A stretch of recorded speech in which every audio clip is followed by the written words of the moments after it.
Le nouveau président béninois Romuald Wadani poursuit sa tournée diplomatique dans la sous-région après une étape au Niger et au Nigeria.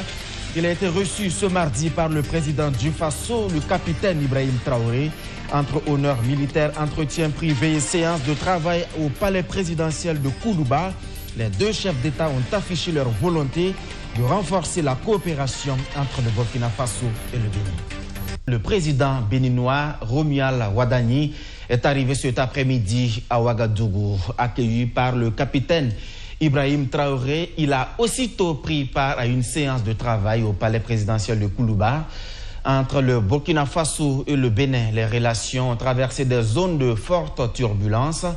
Accusations de déstabilisation, divergences sécuritaires et incompréhension diplomatique ont marqué les dernières années. Cette visite devrait donc permettre de relancer la coopération. Et dans quelques instants, nous vous proposons la déclaration de fin de visite du patron de la diplomatie burkinabé qui sanctionne donc cette séance de travail.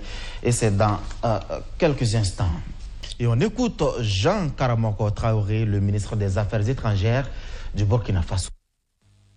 Le 2 juin 2026, Son Excellence M. Romuald Wadani, président de la République du Bénin, a effectué une visite d'amitié et de travail à Ouagadougou, au Burkina Faso, en vue de donner un nouvel élan aux relations séculaires qui unissent les peuples béninois et burkinabés.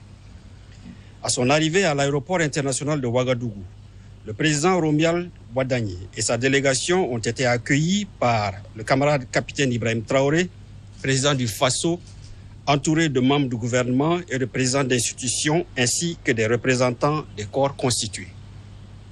S'inscrivant en droite ligne de la volonté commune des deux chefs d'État de consolider les relations historiques d'amitié, de fraternité et de coopération qui unissent le Burkina Faso et la République du Bénin, cette visite a permis aux deux illustres personnalités de procéder à un examen approfondi des relations bilatérales ainsi que des principales questions d'intérêt sous-régional, africain et international. Sur le plan bilatéral, les deux présidents ont réaffirmé leur attachement au renforcement du dialogue politique et à l'approfondissement de la coopération entre leurs pays.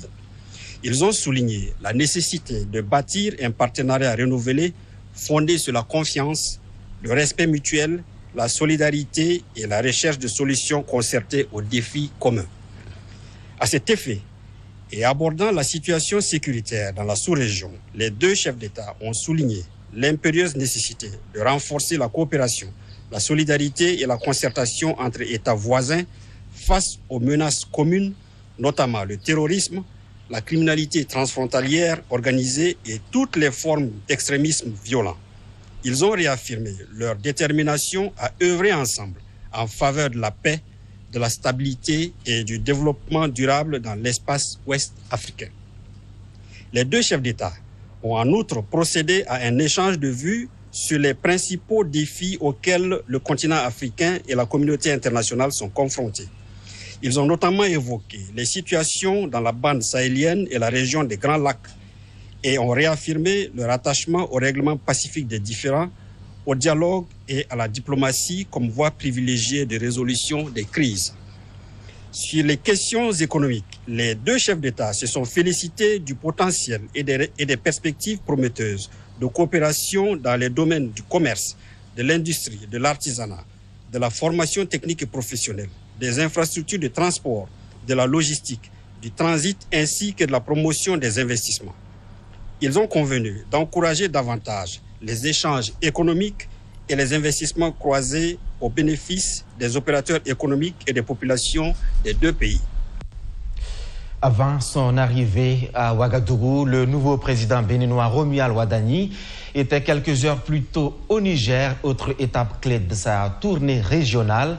Avec Niamey, les relations ont connu également ces dernières années de fortes tensions, marquées notamment par la fermeture des frontières et une rupture presque de la coopération bilatérale.